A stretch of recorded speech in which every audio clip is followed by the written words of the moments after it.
Pimpinan pondok menggelar tasyakuran atas selesainya studi doktoral pengasuh dan wakil pengasuh Pondok Modern Tazaka, Kiai Haji Anang Rigza Masyadi MA PhD dan Kiai Haji Oyong Sufyan LCMA PhD, Ahad pagi 2 Januari 2022. Acara yang dibagi menjadi dua sesi ini diadakan di depan Gedung Indonesia 2 pagi hari dan di dalam Masjid Az-Zaki pada sore hari.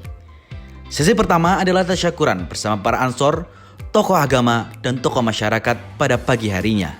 Nampak hadir dalam acara Profesor Dr. Sangidu As-Sofa M.Hum yang juga merupakan co-promotor Kiai Anang dan Kiai Oyong.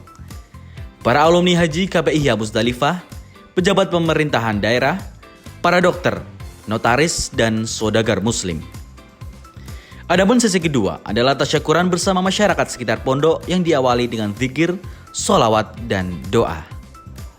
Haji Enda Masyadi selaku tuan rumah dan ketua Yayasan Tazaka mengucapkan terima kasih atas kehadiran para undangan.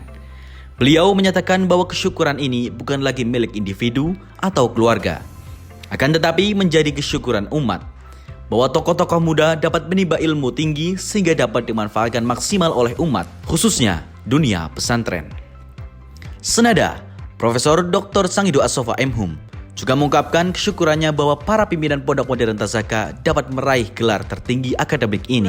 Kesyukurannya semakin bertambah, kata Profesor Sangidu, karena pimpinan Tazaka ini juga ikut mendorong dan memetakan para kiai pimpinan pesantren lain untuk melanjutkan studi hingga jenjang doktoral. Makanya kemarin saya agak lega karena apa? Mas Oyong sama Mas Anang lulusnya itu summa cum laude. Summa cum laude itu pujian di atas pujian, lebih begitu ya, summanya itu lebih dari pujian. Selain Profesor Sangidu, beberapa tokoh masyarakat lain juga menyampaikan testimoni dan harapannya kepada Pondok Modern Tazaka dan kiprah para pimpinannya. Kiai Anizar dalam sambutannya menyebutkan bahwa kaderisasi sumber daya manusia menjadi perhatian utama Tazaka. Menurutnya, Tazaka terus fokus menyiapkan kader-kadernya di berbagai bidang ilmu dan pengalaman. Kaderisasi di Pondok Modern Tazaka menurutnya dilakukan secara simultan dan by design.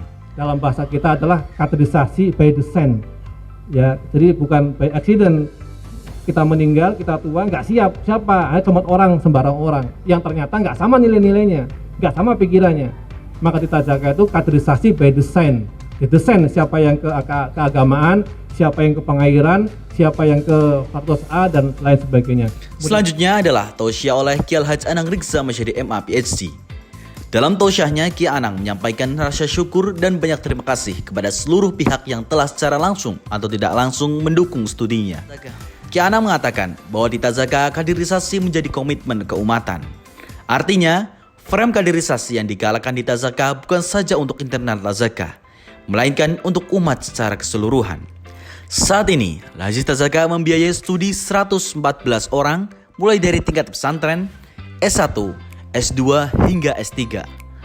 50 pesantren diantaranya adalah kader lembaga pendidikan dan pesantren lain, termasuk kader-kader utusan dari ormas-ormas Islam dan masjid-masjid. Saat ini, melalui Lajis Tazaka, Tazaka itu membiayai 114 orang yang sedang sekolah, baik di tingkat pesantren, S1, S2 maupun S3.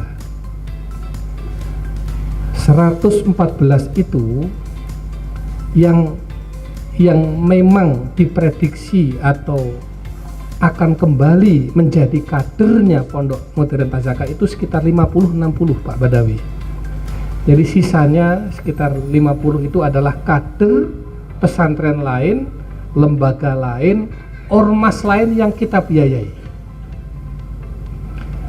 Jadi ada pesantren di mana itu, Pulau Seram, Maluku, itu ada 3 orang di sini ya kadernya. Di Bengkulu, di Riau itu ada 5 orang pesantrennya di sini, putra putri kiainya.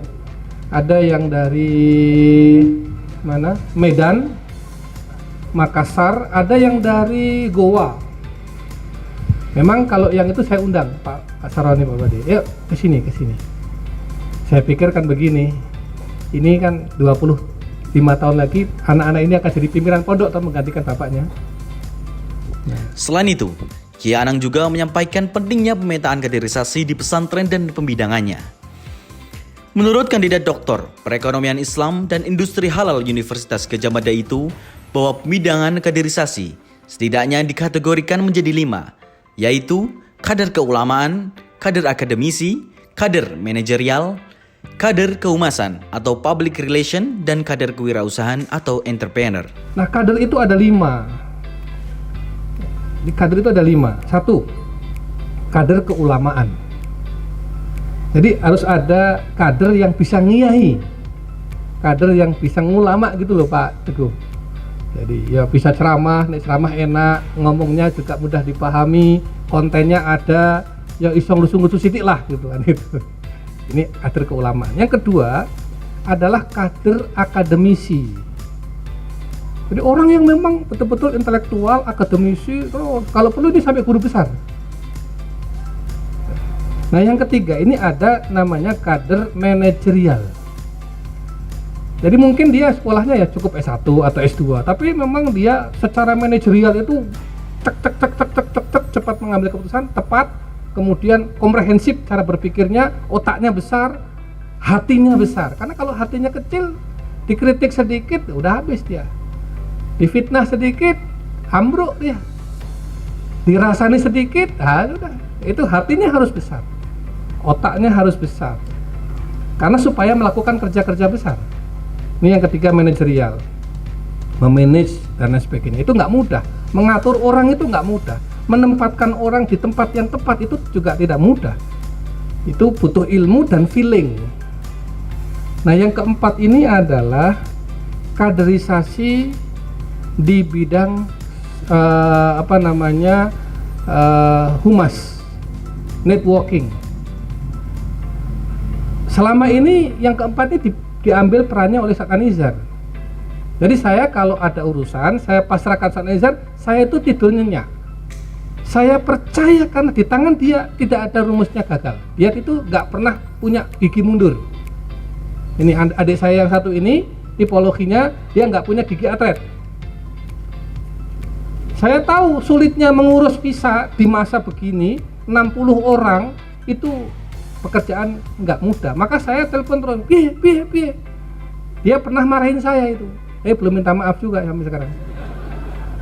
Meneng mas, aku sih kerja, tenang wae, sampean turu, sinau. Waduh, aku dibentak begitu sama dia itu. Nah, itu. Tapi sudah saya maafkan, karena berhasil. Nah saya juga, waduh. Saya tahu, sulitnya saya tahu. Merem saya. Nah ini kan harus ada kader yang nanti di bidang relasional, membangun jaringan. Ini menjadi pikiran kita. Nah yang terakhir, yang 5, itu adalah kader yang menguasai sektor-sektor kewirausahaan dan finance. Ini kita yang belum punya, tapi nggak apa-apa, merintis sambil jalan. Maka sekarang ada yang sedang sekolah di akuntan, Pak Saroni, Pak Badawi, Pak Teguh, Pak Prof. Ada yang di ekonomi, ada yang di matematika, ada yang di bahasa Indonesia. Ada kader yang saya sekolahkan di bahasa Indonesia, Prof. Saya bilang, semua proposal dan naskah akademik itu bahasa Indonesianya harus benar. Titik, koma, huruf sambung, huruf pisah, kapitalnya apa itu harus tidak boleh salah. Ini karena reputasi lembaga. Selama ini kan masih dihandle oleh Pak Bisri, berlapis Pak Alam approve Pak Bisri, ini terakhir Pak Bisri. Semua naskah yang keluar itu semua dari ujung ke ujung itu dilihat oleh Pak Bisri. Ini beliau sangat tekun sekali beliau ini. Jadi kalau yang gitu-gitu jangan kasihkan Anizar, rampung. Ini kasihkannya Pak Bisri. Lalu terakhir, makanya kalau ada ini gimana? Udah Pak Bisri? Sudah. Udah ada para Pak Bisri? Ada. Nah, jalan. Masalah ada begitu. Nah, ini adalah kaderisasi by design. Tasyakuran ditutup dengan ramah tamah, perfotoan, dan makan siang bersama seluruh tamu undangan.